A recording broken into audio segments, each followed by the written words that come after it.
দর্শক, আমি এসেছি যশোরের চৌগাছা উপজেলার ব্র্যাকপাড়ায়, যেখানে বাস করেন আমাদের বিশেষ চাহিদা সম্পন্ন শিশু ওয়াকিমুল ইসলাম রিফাত। তিনি একটি বিশেষ কার আবিষ্কার করেছেন, যে কারটিতে চড়ে তিনি এখন নিজেই শারীরিক প্রতিবন্ধকতাকে পিছনে ফেলে নিজেই চালিয়ে যান, স্কুলে ঘোরেন বিভিন্ন জায়গাতে, এবং তিনি তার যে কাজগুলি আছে সেটা নিজেই সারেন। এই যে গাড়িটি তিনি তৈরি করেছেন শারীরিক প্রতিবন্ধদের উপযোগী করে, এটি তিনি কিভাবে স্বপ্ন দেখলেন এবং চিন্তাটা তার কিভাবে মাথায় এলো, এবং এই গাড়ি তৈরির শেষ পর্যন্ত আমরা একটু তার কাছ থেকে জানতে চাই। আমি বিগত 5 বছর আগে এমন একটি চিন্তা মাথায় এসেছিল যে আমাকে এমন একটি গাড়ি তৈরি করতে হবে, যা এমন একটি ডিভাইস হবে যে আমাদের মতো হাজারো শারীরিক ডিসেবল শিশু যাতে তাদের শারীরিক যাতায়াতটা তাদের চেয়ে কমপ্লিট করতে পারে, ঠিক আছে।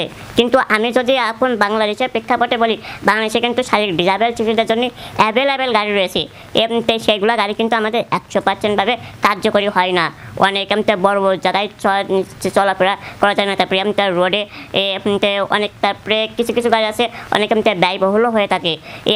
আবার অনেক গাড়ি আছে যে আমি যদি ডিসেবলদের কথাই যদি বলি, তাহলে কিন্তু চোখ নাই, হাত নাই, পা নাই, একদম অক্ষম ডিসেবলও কিন্তু হতে পারে। আমি সেই জায়গা থেকে বেরিয়ে আসার চেষ্টা করেছি, যাতে আমাকে এমন একটি জিনিসের উপর ফোকাস করতে হবে যা প্রত্যেকে ডিসেবল ডিসেবল শিশুরা যাতে সেটা ইউজ করতে পারে।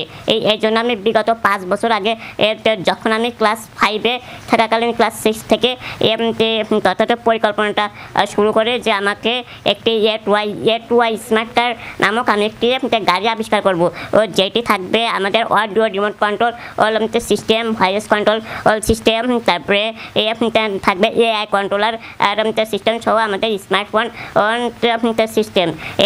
এখানে কিন্তু আমাদের যাদের চোখ নাই, হাত নাই, পা নাই, তারা কিন্তু গাড়িটা নিয়ন্ত্রণ করতে পারবে। মূল ফোকাসটা হচ্ছে যে আমাদের মস্তিষ্ক স্নায়ুতন্ত্র অর্থাৎ নিউরন, আমাদের যদি নিউরনটা চলাচল অক্ষম হয়ে যায় কিন্তু আমরা বেঁচে থাকার শক্তিটা পাই না।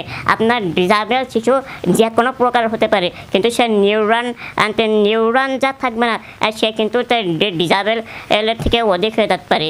এই জন্য আমি আর কি কোনো শরীরের অঙ্গ প্রত্যঙ্গে এই সাহায্যে গাড়িটা নিয়ন্ত্রণ করার কোনো প্রসেস আমি রাখিনি। ডাইরেক্টলি এই মস্তিষ্কে আমাদের ব্রেন, অর্থাৎ যার যদি ব্রেন অচলও থাকে তাও সে আপনার গাড়িটা নিয়ন্ত্রণ করতে পারবে। বর্তমানে চৌগাছা মাধ্যমিক বিদ্যালয়ের 10ম শ্রেণীর বিজ্ঞান বিভাগের ছাত্র। 5 বছরের চিন্তার ফসল তিনি সেই A2i স্মার্ট কারটি চালিয়েই এখান থেকে বেশ কয়েক কিলোমিটার দূরের স্কুলে যাতায়াত করেন। এই যাতায়াতের ক্ষেত্রে কোনো অসুবিধা হয় কিনা, এবং তিনি শুধু এই স্মার্ট কারটি শুধু নয়, তার উদ্ভাবনী তালিকায় কিন্তু আরও অনেক কিছুই রয়েছে। আমরা সেগুলো ব্যাপারেও একটু তার কাছে জানতে চাই। হ্যাঁ, মূলত যদি বলি আমার অসুবিধার কথা, গাড়িটা এখনও কিন্তু আমার পরীক্ষামূলকভাবে চলতেছে। গাড়িটা এখনও পর্যন্ত আমার 60 থেকে 65 হাজার টাকারও বেশি খরচ হয়েছে, আর তার সামনে এখনও 1 থেকে 1.5 লাখ টাকার হয়তো বা খরচ হতে পারে। আর পরীক্ষামূলকভাবে গাড়িটা চালানোর জন্য আমার তেমনভাবে কোনো এখনও পর্যন্ত খুব বড় অসুবিধা হয়নি। আমরা তো জানি আপনার উদ্ভাবনী তালিকায় আরও অনেক কিছু আছে, সেগুলো কি কি আছে এবং সেগুলোর কাজ কি, যদি খুব সংক্ষেপে একটু বলেন। জি হ্যাঁ, আমার যদি প্রজেক্টে এর কথাই বলি, তাহলে এখনও পর্যন্ত 10,000-এরও বেশি আমি প্রজেক্ট নির্মাণ করেছি।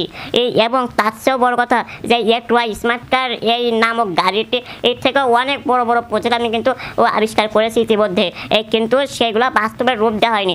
এটা বাস্তবে রূপ দেওয়া হয়েছে। আমার নেক্সট একটি প্রজেক্টের প্ল্যান রয়েছে, ইনশাল্লাহ সেটা আমি আশা করি যে বাংলাদেশের বর্তমান প্রেক্ষাপটে হয়তো বা ইতিবাচক প্রভাব একটি ফেলতে পারবে। রিফাত চিন্তা করেন তিনি ভবিষ্যতে বাংলাদেশকে আরও অনেক কিছু উদ্ভাবনী কিছু উপহার দিবেন, এবং তার এই চিন্তা এবং উদ্ভাবনী কাজের মধ্যে কিন্তু অগ্রাধিকার পাচ্ছে শারীরিকভাবে বা বিভিন্ন প্রতিবন্ধকতার শিকার যেসব শিশু এবং মানুষ আছে তাদের জন্য তিনি চান তার এই যে স্মার্ট যে A2i কার, এটি সারা দেশের যেসব বিশেষায়িত শিশু আছে তাদের জন্যও যেন ছড়িয়ে দেওয়া হয়। এই জন্য তিনি যথাযথ কর্তৃপক্ষেরও সহযোগিতা চান।